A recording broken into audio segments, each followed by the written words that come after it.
Jadi sumber daya tanah ini salah satu pembahasan yang penting juga. Ini mungkin tidak terlalu banyak ya dibahas di mata kuliah yang lain, karena memang tidak berkaitan langsung dengan geologi ya. Namun ini ketika kita mempelajari tentang geologi lingkungan, ini penting untuk dipahami juga sebagai ya kita sebagai seorang ahli geologi nantinya pun mesti bisa setidaknya memahami prosesnya lah ya, memahami prosesnya, karena kan soil ini kan tentu beda dengan objek yang banyak kita bahas yaitu batuan. Sebenarnya ada mata kuliah khusus ya untuk membahas tentang sumber daya tanah ini dari sudut pandang geologi, namanya agrogeologi. Agrogeologi. Terus kalau mata bukunya itu nanti bisa dicari, namanya itu rock of crops ya. Itu membahas tentang bagaimana pembentukan tanah dari berbagai macam batuan. Jadi ketika kita mengetahui batuannya, maka kita bisa mengetahui suatu tanah itu yang dihasilkan tanah jenis apa dan cocok sebagai untuk budidaya apa.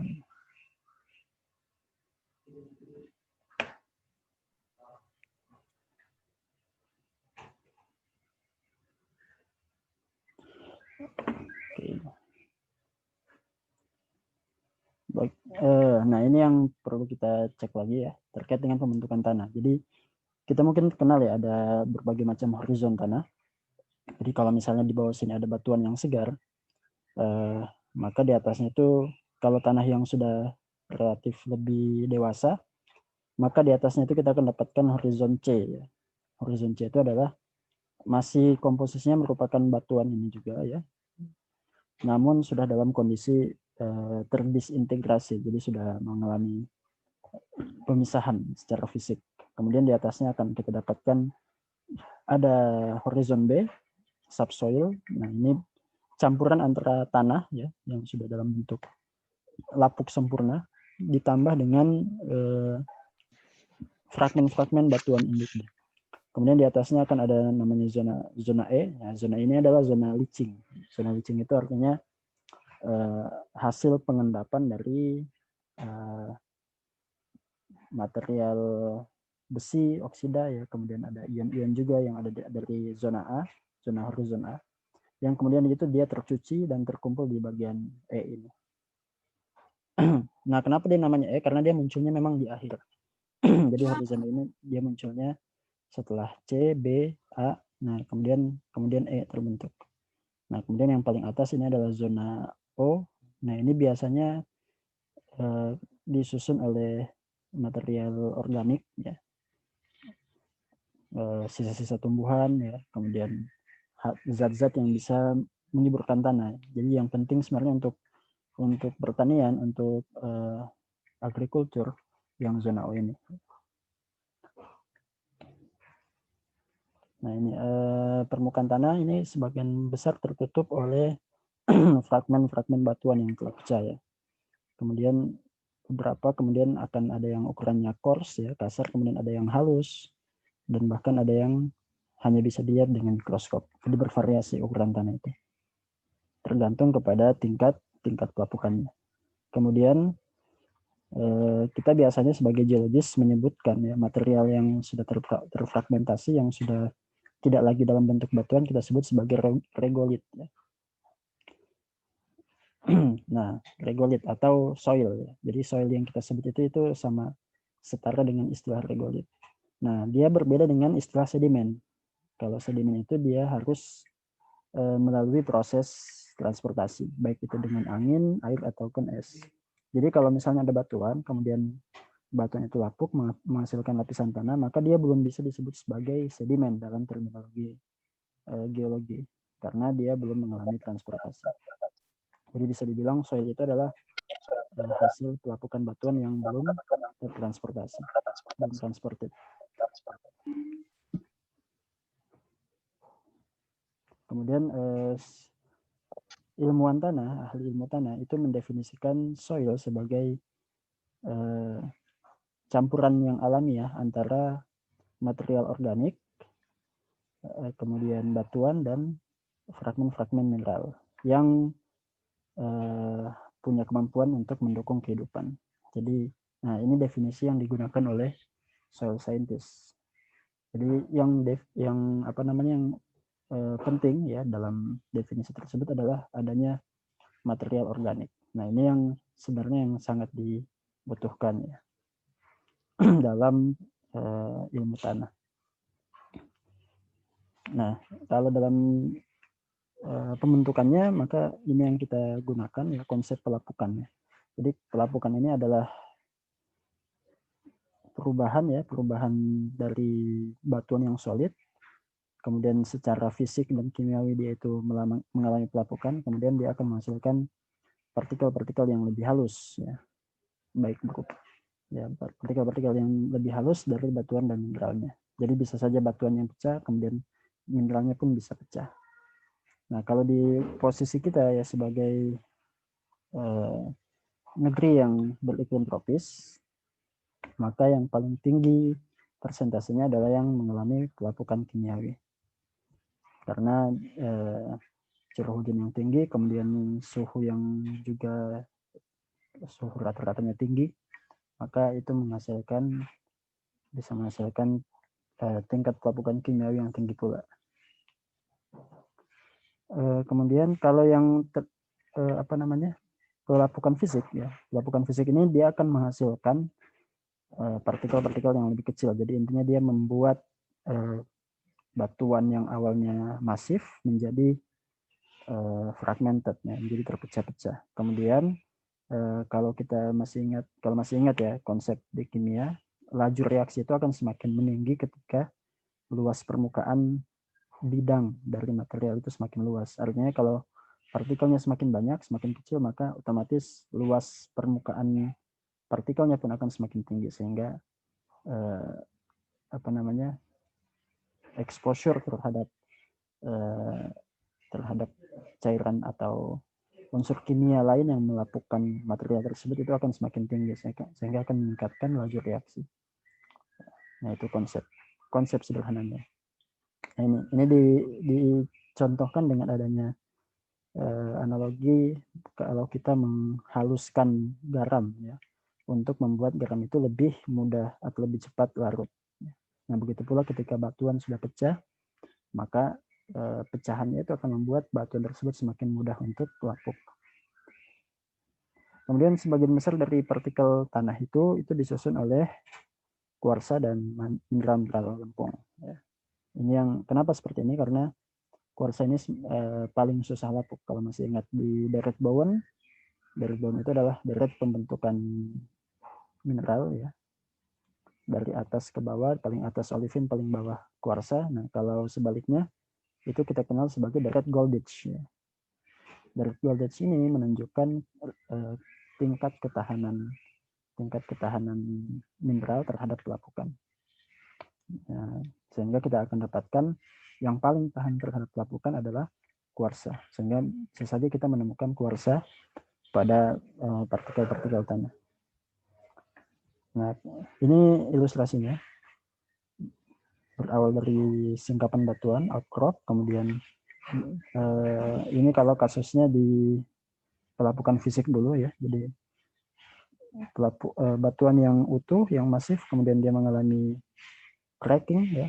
Ini initial cracks akibat mungkin thermal stress, jadi akibat pemuaian, penyusutan, lama-kelamaan dia akan memiliki retakan, kemudian akibat adanya retakan bisa terjadi ya pelapukan kimiawi. Jadi air hujan bisa masuk ke celah-celah retakan tadi, kemudian bisa terjadilah pelapukan kimiawi, kemudian terjadilah terpisahlah ya, jadi varian materialnya itu menjadi soil ya, kemudian original soil dengan ini akan menghasilkan lubang-lubang ya, lubang-lubang yang bisa jadi itu terisi oleh karbon, kemudian nitrogen ya, kemudian terus ya sampai nanti tumbuhan bisa tumbuh di atasnya. Kemudian semakin menghancurkan ya, terbentuklah soil formation sampai nanti terjadilah terbentuklah soil yang bisa dibilang mature, jadi dia sudah sangat matang sehingga bisa untuk menumbuhkan berbagai macam vegetasi. Nah, ini beberapa reaksi pelapukan kimiawi. Bisa kita lihat di sana ada pelapukan CaCO3 yang bertemu dengan ion H+, ya, yang mana kita ketahui ion H+ ini bisa kita dapatkan pada hujan, ya, karena hujan yang kita ketahui sekarang yaitu hujan asam. Ya. Hujan asam itu pasti mengandung ion H+. Nah, itu akan menghasilkan pelarutan. Jadi kita hanya akan mendapatkan ion, ya. Ion Ca2+, ya, ini jelas pasti dia berikatan dengan liquid, ya, aqueous, kemudian ada airnya, kemudian ada gasnya, sehingga kita tidak akan mendapatkan residu berupa padatan. Jadi pelapukan pada kalsit itu tidak akan menghasilkan tanah, ya, tidak akan menghasilkan tanah yang tebal, ya. Makanya kalau di daerah, ya, yang dominan litologinya itu batu gamping, kita tidak akan menemukan lapisan tanah yang tebal dan cenderung akan gersang. Ya. Kebanyakan malah tumbuh-tumbuhan itu akan hidup, ya, hidupnya itu bukan dari lapukan langsung, ya, atau bukan dari lapisan tanah yang tebal, tapi dia kebanyakan malah munculnya itu di celah-celah batu gampingnya. Kemudian kalau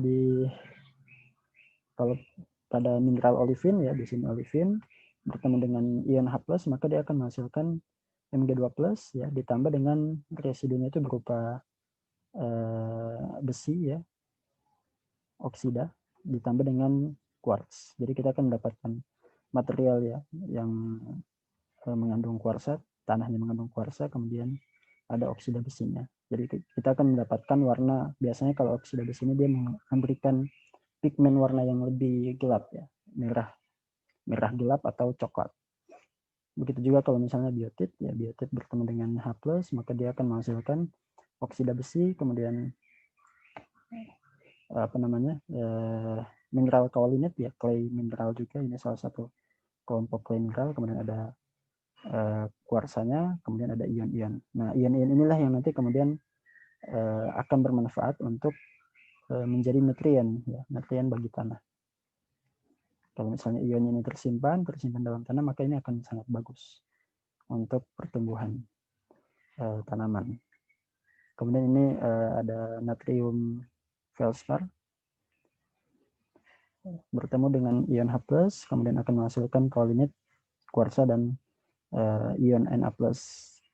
Kemudian kalau pirit ini menghasilkan H2SO4 ditambah dengan oksida besi dan H2O.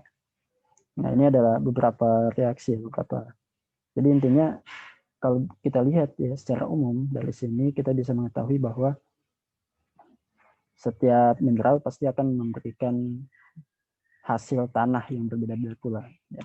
Sehingga makanya bisa kita simpulkan tadi di awal, bisa kita hipotesiskan bahwa setiap tanah pasti mempunyai spesifikasi tersendiri. Dia punya kandungan ion tersendiri tergantung kepada batuan induknya. Tergantung dia itu lapuk dari batuan jenis apa. Nah, ini sebenarnya jika dikembangkan bisa menjadi suatu studi yang bagus, ya, untuk mengetahui potensi pertanian, ya, dari suatu daerah. Nah, ini sama seperti tadi, ya, bagaimana perkembangan horizon tanah. Jadi perkembangan horizon tanah itu berkembang ketika material organik itu berada di bagian paling atasnya, ya. Kemudian ini akan terjadi infiltrasi air, ya, membawa material-material partikel yang berukuran clay, kemudian dia akan melarutkan ion-ionnya, kemudian dia akan menurun ke bawah sehingga akan melapukkan di beberapa bagian di bawahnya. Nah, ini sama, ya, di bagian bawah ini adalah horizon R, ya, bedrock atau batuan yang belum mengalami pelapukan. Kemudian di atasnya ada horizon C, ini secara parsial dia campuran antara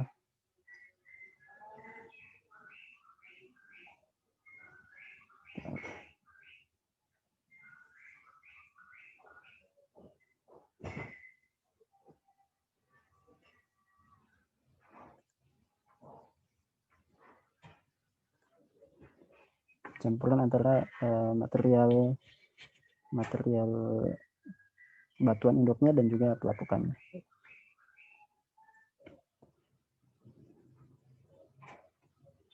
Nah ini prosesnya ya, awalnya adalah batuan air dulu ya, batuan segarnya, kemudian batuan segarnya mengalami pelapukan kimiawi, dia dikenai oleh air hujan, kemudian terjadilah infiltrasi air masuk ya, jadi dia di bagian permukaannya dia lapuk ya, kemudian dia akan terus masuk ke dalam, kemudian nanti di bagian paling atasnya akan terbentuk lapisan A ya, A dan C, yang mana C itu campuran tadi ya, campuran antara batuan yang segar dan atau pecahan-pecahan batuan segar dan campuran pelapukan A dan C, kemudian nanti terus berlanjut sampai nanti terbentuklah lapisan B. B ini dicirikan oleh zona yang kaya dengan clay dan oksida besi. Kemudian dari A nanti ini dia akan mengalami leaching ya. Jadi lapisan dari A ini akan mengalami penghilangan kandungan lempung dan besinya, sehingga nanti di lapisan E ini kita akan melihat penumpukan clay, penumpukan besi, sementara di bagian A-nya sudah tidak ada. Nah, sehingga terbentuklah zona ini. Zona O di bagian paling atas yang sangat tipis, kemudian A, E, B, C, E. Nah, kemudian secara fisik ya kita bisa membedakan tanah dari warnanya, teksturnya, dan strukturnya. Jadi yang paling sederhana, yang paling mudah terlihat ya sama seperti batuan adalah warnanya. Ya. Warnanya ini merupakan indikator dari kandungan organiknya dan karakteristik dari kemampuannya untuk mengalirkan air. Jadi kalau misalnya kita lihat di sini ada yang warnanya merah, ada yang agak putih, ada yang coklat, ada yang mendekati hitam. Nah ini biasanya yang warna hitam ini dominan dengan kandungan organiknya, kemudian yang merah mungkin merah dan coklat mungkin lebih kaya dengan oksidanya dan lain-lain ya. Kalau yang ini mungkin lebih kaya kekuarsannya ya. Nah ini bergantung kepada jenis batuan asalnya. Material organik itu akan memberikan topsoil ya. Topsoilnya itu maksudnya lapisan O dan lapisan A yang warnanya kehitaman, kecoklatan. Sementara oksida besi akan memberikan warna yang agak kekuningan dan merah. Yang mengindikasikan ya well drained. Well drained itu artinya dia mengalirkan air dengan mudah. Artinya kalau mengalirkan air dengan mudah, di situ ada sifat atau properti porositas dan permeabilitas yang juga baik. Oke, nah ini ilustrasinya. Jadi kita bisa melihat horizon tanah ya dengan berdasar. Jadi kita bisa membeda-bedakan horizon tanah tadi ya dengan melihat warnanya. Ya. The organic content di bagian A ya ini ditunjukkan dengan warna yang hitam ya. Berarti ini organic contentnya di sini. Kemudian C horizon ya, horizon C ini ditunjukkan oleh warna yang lebih cerah di sini. Kemudian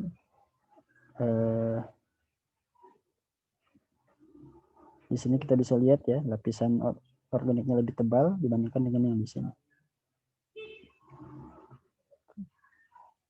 Dan lapisan B itu dan di bagian di bagian B-nya ya, di sini menunjukkan kalau ada bagian B berarti artinya perpindahan dari A ya, dari aliran air dari A itu lebih mudah ke bawah dibandingkan dengan yang gambar yang ini. Yang gambar bagian A ini dia tidak memiliki horizon B dan horizon C ya. Horizon B dan horizon E sehingga bisa disimpulkan bahwa ini permeabilitasnya kurang baik. Karena kan horizon B dan horizon E itu dia terbentuknya melalui proses leaching dari A.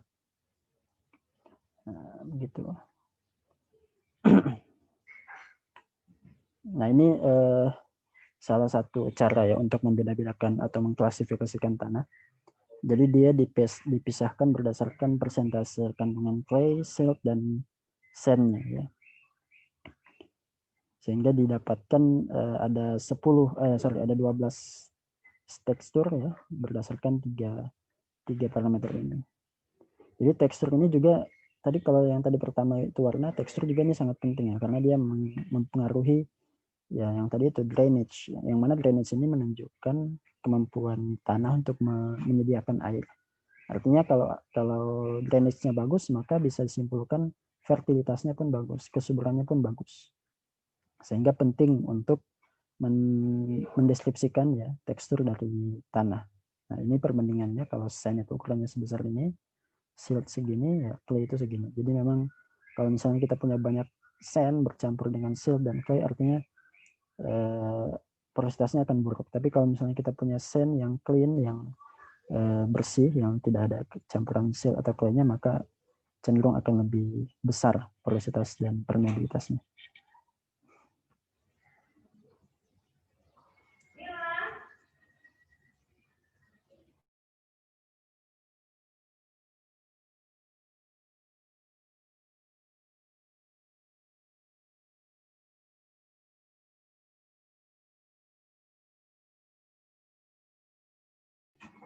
Bentar.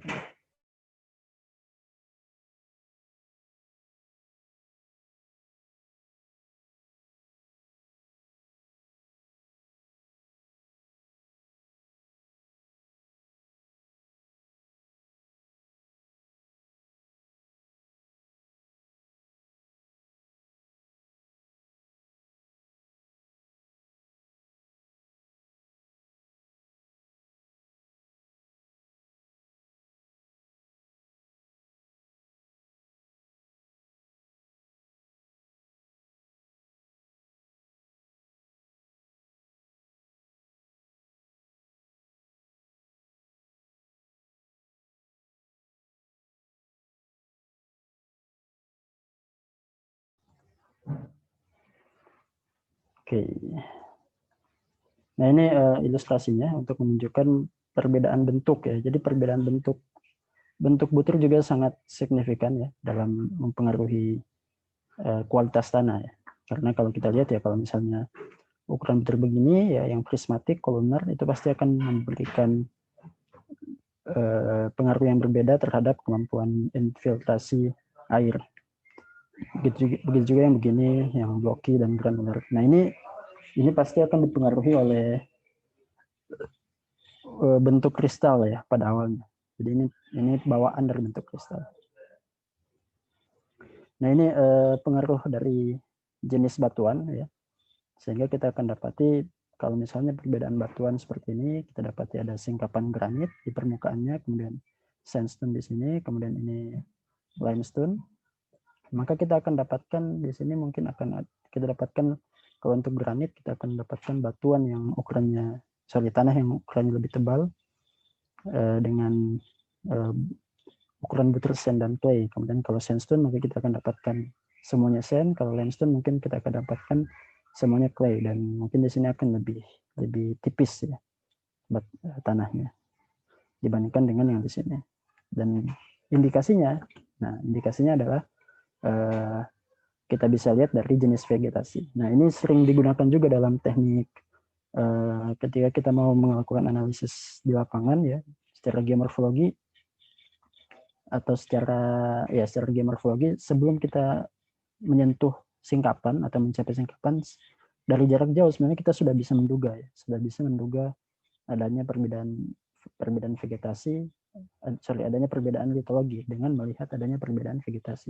Jadi kalau misalnya kita lihat dari citra satelit mungkin bisa kelihatan ada jenis vegetasi yang berbeda-beda ya. Atau ada yang misalnya kita bisa lihat ada vegetasinya yang jenisnya semak-semak belukar dibandingkan dengan daerah yang lain yang vegetasinya lebih berukuran besar ya. Atau kalau kita lihat dari foto udara, nah itu sebenarnya kita sudah bisa menduga, bisa mendelineasi kemungkinan litologi apa yang bisa kita temukan di lapangan dengan melihat vegetasi apa yang terlihat. Itu sebenarnya teknik yang umum ya, sangat umum digunakan dalam pemetaan. Jadi sebelum kita ke singkapan ya, kita sudah bisa menduga di mana kita bisa temukan kontak, di mana bisa kita dapatkan jenis batuan yang berbeda dengan hanya melihat vegetasinya saja. Nah, Karena di situ, karena vegetasi pasti dia tergantung kepada tanah, dan tanah pasti akan terpengaruhi oleh jenis batuan induknya. Oke, kemudian selanjutnya faktor apa saja yang mempengaruhi pembentukan tanah? Nah, di sini ada 5 faktor ya. Ada 5 faktor yang menentukan jenis tanah. Yang pertama adalah material induknya, batuannya maksudnya, kemudian organismenya, organisme apa saja yang hidup di situ, kemudian iklim, topografi, dan waktunya, waktu pelapukannya, waktu pembentukannya. Jadi ada 5 faktor ini yang nanti akan saling berkombinasi sehingga ya akan ada yang dominan, ya misalnya di satu tanah mungkin lebih dominan faktor iklimnya, di satu tanah mungkin lebih dominan topografinya, dan lain-lain. Nah, ini yang pertama, yang parent materialnya, ya material induknya. Nah, mungkin tadi sudah ditunjukkan di gambar sebelumnya. Kondisi geologi akan menentukan jenis tanah yang akan dihasilkan, ya. Termasuk juga di dalamnya ukuran butiran dari tanah tersebut. Ya.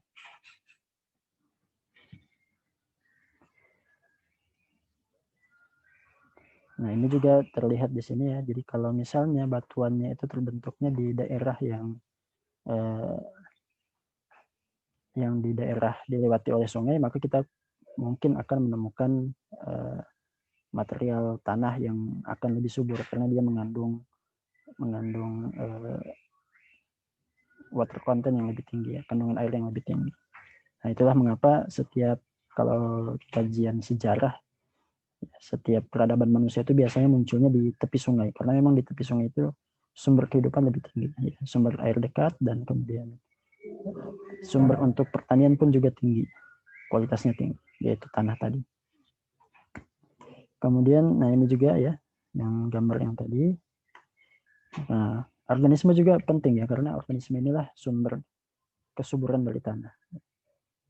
Seberapa banyak populasi organisme yang hidup di atas tanah tersebut itu akan menentukan jenis tanahnya, akan menentukan tingkat kesuburan tanahnya.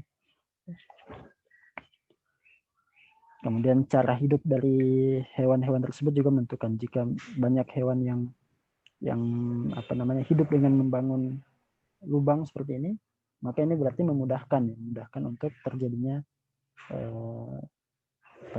infiltrasi air ke dalam tanah, sehingga juga akan meningkatkan kesuburan tanah.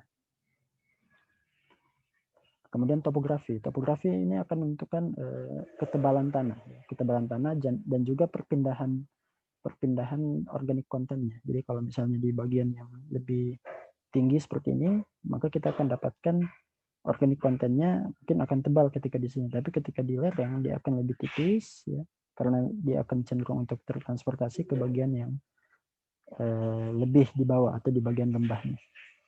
Nah, di sini bisa dibilang dia akan more transport, ya, tanah yang lebih, sehingga akan menghasilkan tanah yang lebih tipis pada steeper slope. Kemudian yang di sini pasti akan lebih organik kontennya lebih rendah dibandingkan dengan yang di sini. Karena ya pastilah perpindahannya dari atas pindah ke bawah. Nah, jadi faktor topografi juga akan menentukan kesuburan tanah, sehingga vegetasi yang akan kita dapati di bagian puncak akan lebih sedikit dibandingkan dengan yang ada di bagian lembah. Gitu. Jadi kalau ini topografi sebenarnya kaitannya dengan erosi, jadi atau transportasi. Jadi akan mempengaruhi perpindahan kandungan tanah ke bagian yang lebih rendah. Kemudian tadi yang keempat itu iklim ya sebenarnya. Jadi iklim itu juga mempengaruhi pelapukan tentu ya. Kemudian juga akan mempengaruhi jenis organisme yang hidup. Nah itu. Nah kemudian yang terakhir adalah waktu. Jadi waktu ini akan memberikan akan menentukan kalau misalnya waktu pelapukannya cepat ya, maka kita akan dapati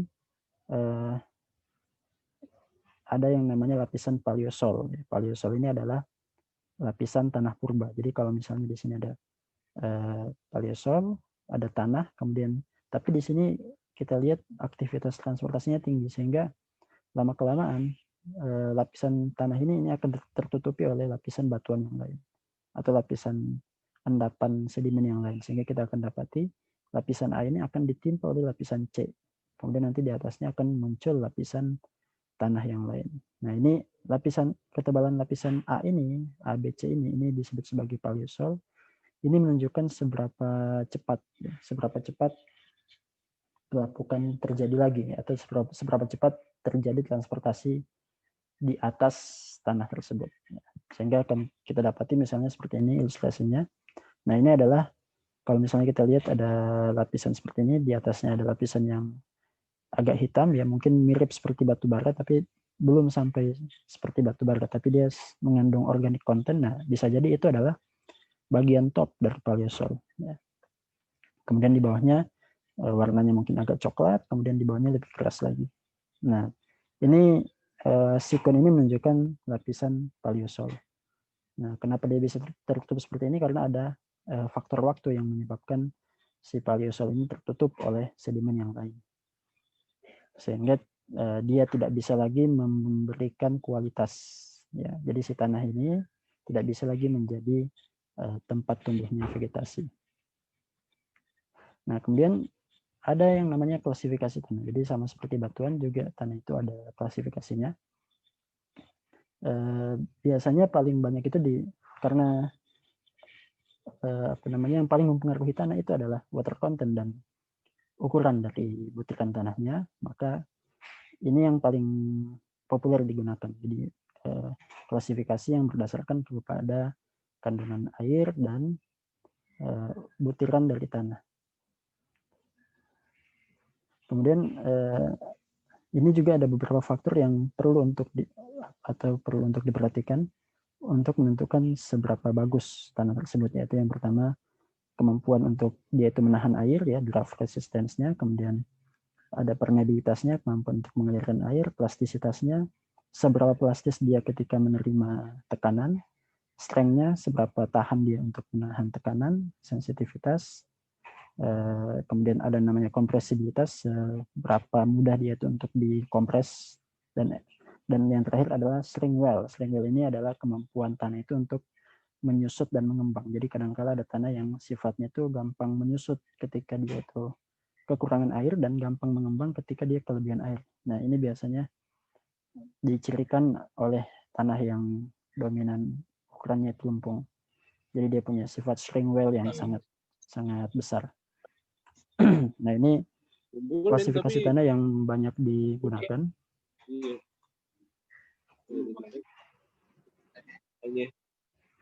Klasifikasi tanah yang banyak digunakan namanya USGS, ya. Unified Soil Classification System. Nah, ini pembagiannya itu pertama berdasarkan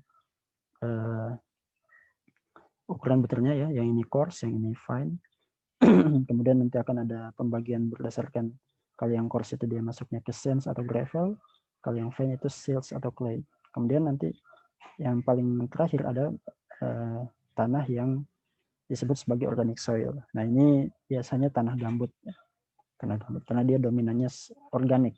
Meskipun semua tanah ini sesungguhnya memiliki kandungan organik, tapi khusus untuk peat, ya, gambut, dia dipisahkan sendiri karena dominannya lebih besarnya adalah kandungan organiknya dibandingkan dengan kandungan butiran mineralnya.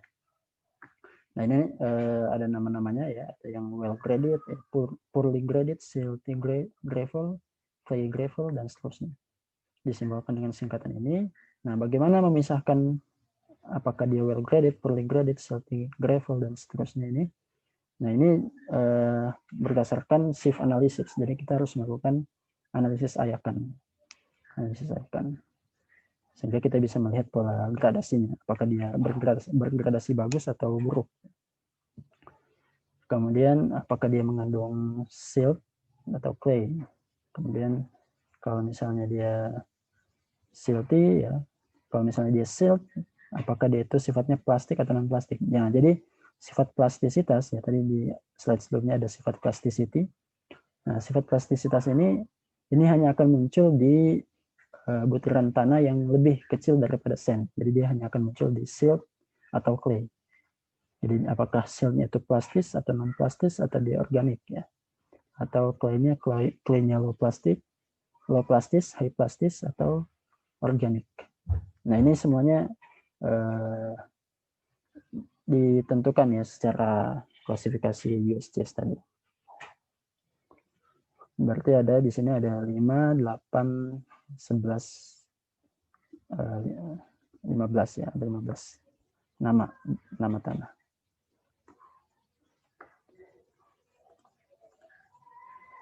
Nah, kemudian ini terkait dengan bagaimana pengaruh tanah terhadap lingkungan.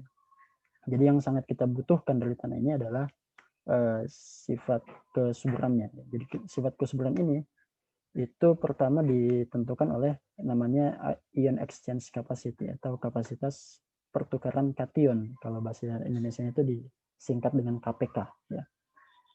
Kapasitas pertukaran ion.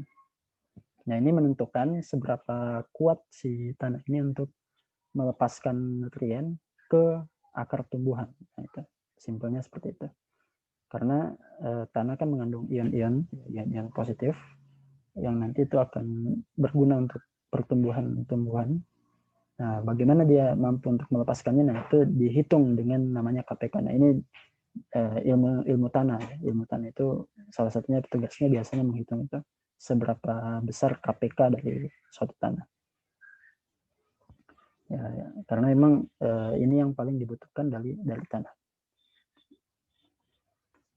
Oke, nah ini ilustrasinya. Jadi kalau misalnya ini ada batuan ya, di batuan itu ketika dia masih segar, masih young, masih baru lapuk, nah itu dia cenderung akan lebih subur karena dia masih memiliki ion yang banyak. Jadi ini ada ion Mg2+, K+, C2+, Na+, yang nanti dia itu akan bertukar ya. Jadi dia akan masuk ke dalam akar tumbuhan yang dan kemudian menjadi nutrien yang dikonsumsi oleh tumbuhan untuk menghasilkan energi.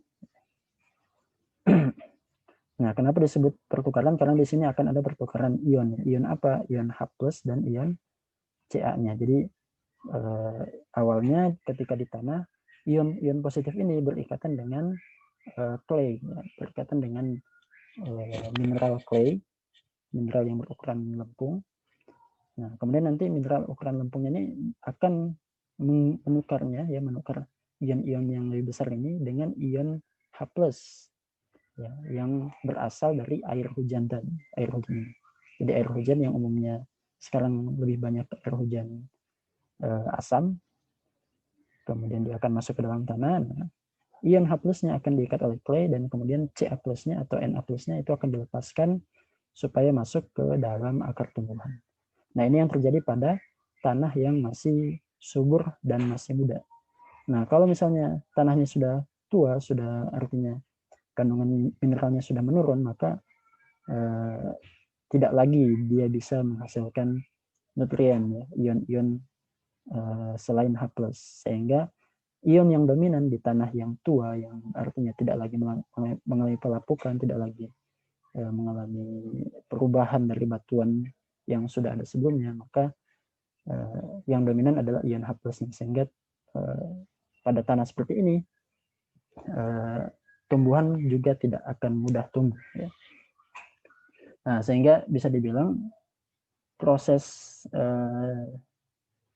penghasilan kembali atau proses daur ulangnya kesuburan tanah itu adalah proses yang sangat panjang. Jadi ini harus kita pahami juga. Jadi tanah itu tidak selamanya subur ya. Tanah itu tidak selamanya subur, dia itu punya umur juga, sehingga kadang di tanah yang sudah tidak subur itu harus ditambahkan suatu bahan yang menambah kesuburan tanah tersebut, misalnya dengan pupuk ya, dengan zat-zat lain yang bisa membuat tanah itu bisa kembali subur ya.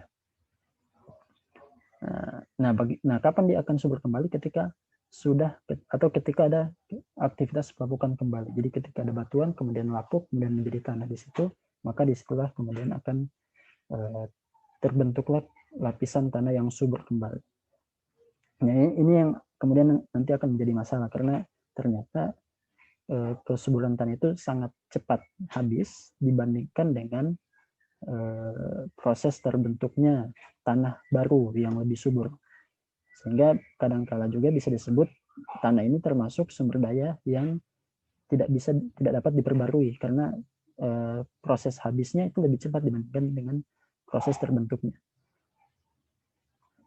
Nah, ini yang kemudian jadi masalah yang namanya soil loss and mitigation. Ya. Jadi ada namanya soil loss. Soil loss itu proses hilangnya air. Ya, proses hilangnya tanah akibat adanya erosi. Yang mana salah satu faktor penyebab hilangnya tanah akibat erosi itu adalah karena pembangunan yang berlebihan. Jadi kita membuka lahan seluas-luasnya, kemudian tanahnya digali, sehingga tanah yang harusnya subur itu kemudian menjadi tidak subur lagi karena kita mengangkat unsur haranya menjadi hilang. Padahal untuk produktivitas penghasil makanan, nah, penghasil vegetasi yang bisa dikonsumsi oleh manusia itu salah satunya adalah ya dipengaruhi oleh tanah ini. Nah, sehingga ini pun harus diperhatikan ketika kita mau melakukan pembangunan, ketika kita mau melakukan perencanaan kota. Nah, ini harus diperhatikan juga. Nah, ini grafik yang menunjukkan kalau ini kasus di Amerika, jadi kita bisa lihat ini hubungan antara tahun ya dengan seberapa banyak hilangnya tanah, Kita lihat ternyata hilangnya tanah itu paling tinggi di sekitaran tahun ya ini 1960-an ketika terjadi konstruksi besar-besaran di Amerika, sehingga lama-kelamaan nanti dia nah ini sudah menurun nih karena memang sudah tidak ada tanah lagi di bagian urban. Jadi puncaknya itu ketika tahun 60-an 70-an terjadi atau dilakukan ya pembangunan yang besar-besaran. Nah, ini konsekuensi yang lain ketika terjadi soil loss. Ya. Soil loss itu kenapa dia bisa terjadi? Karena bisa juga karena adanya erosi yang tinggi. Ya. Erosi yang tinggi karena lahan dibuka ya, sehingga vegetasi pohon-pohon besar itu tidak bisa lagi menahan tanah atau tidak ada lagi yang menahan tanah, sehingga tanah itu ketika hujan dia bisa mengalir dengan mudah, dan mengalirnya air ketika hujan ya pasti mengarahnya ke sungai. Nah, akibatnya di sungai akan terjadi penumpukan sedimen yang sangat besar, ya. Polusi, ya. Terjadinya polusi sungai. Nah, ini tidak saja merugikan manusia karena kehilangan kesuburan tanah, tapi juga akan merugikan atau akan mempengaruhi merusak ekosistem di sungai, karena akibatnya sungai menjadi keruh. Ikan-ikan yang dahulunya bisa hidup atau bisa mencari mangsa dengan mudah karena airnya jernih menjadi tidak jernih lagi, sehingga ya mungkin populasinya akan berkurang. Nah, ini yang dampak ketika terjadi yang namanya soil loss. Nah, bagaimana untuk mencegah soil loss? Nah, ini salah satu teknik yang mungkin sudah dipraktikkan dari zaman dahulu, yaitu dengan mencegah adanya aliran. Jadi prinsipnya adalah mencegah adanya aliran air hujan di permukaan tanah, karena aliran air hujan di permukaan tanah atau overland flow atau runoff, nah itu pasti akan membawa tanah dahulu yang akan terkena dampaknya, karena dia yang posisinya di paling atas. Nah, sehingga untuk salah satu cara untuk mencegah terjadinya soil loss adalah dengan membuat teras ring, ya, membuat teras-teras dalam pertanian atau di pertanian yang menggunakan lereng yang lebih terjal. Ya. Nah, ini bisa mencegah terjadinya aliran di permukaan atau overland flow, atau juga dengan membuat kanal-kanal yang gunanya supaya tidak melewati permukaan, tidak melewati permukaan tanah secara langsung. Nah, ini adalah rekayasa untuk dalam rangka memitigasi terjadinya soil loss. Nah, kemudian ini kasus yang lain ya. Kasus yang lain itu adanya karena tadi kan di bagian topsoil itu bisa saja terjadi leaching ya, leaching jadi dari lapisan A, kemudian dia akan leaching, kemudian dia akan menghasilkan lapisan kaya dengan oksida dan clay. Nah, kadangkala kalau misalnya clay-nya itu menumpuk terlalu tebal, nah ini akan ada yang namanya hardpan. Hardpan itu akan jadi semacam lapisan impermeable yang membuat air ini tidak akan mudah ya untuk mengalir, sehingga dia akan menumpuk di bagian topsoilnya sini. Nah, ini akan menghasilkan tumbuhan yang lebih tidak sehat, karena dia akan selain dia mengandung air yang terlalu banyak ya, kadar airnya terlalu banyak berlebihan, dia juga tidak bisa menumbuhkan akarnya lebih dalam ke bawah, sehingga digambarkan seperti ini ya. Kalau yang satunya ini dia akan lebih tumbuh lebih tinggi karena dia mampu untuk menumbuhkan akarnya lebih dalam lagi. Nah, ini juga salah satu masalah dalam dalam pengelolaan sumber daya tanah. Jadi kadang-kala ada kondisi seperti ini. Oke ya, mungkin cuma ini ya materi untuk hari ini. Silakan jika ada yang mau ditanyakan.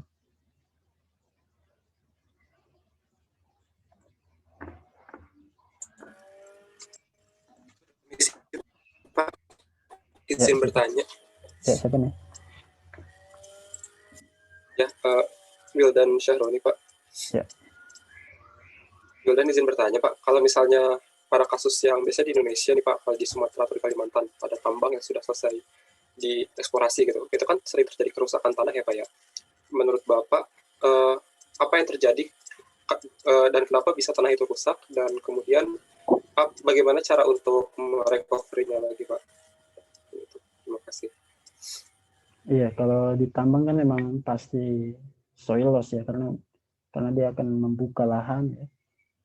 Ya memang otomatis seperti itu, jadi dia akan tidak bisa lagi dikembalikan dalam waktu yang singkat. Artinya memang ketika melakukan investasi di tambang ya, salah satu kerugian yang harus disiap diterima adalah kehilangan lahan subur. Makanya kan salah satu solusinya itu adalah dengan membuat tambang bawah tanah ya, underground.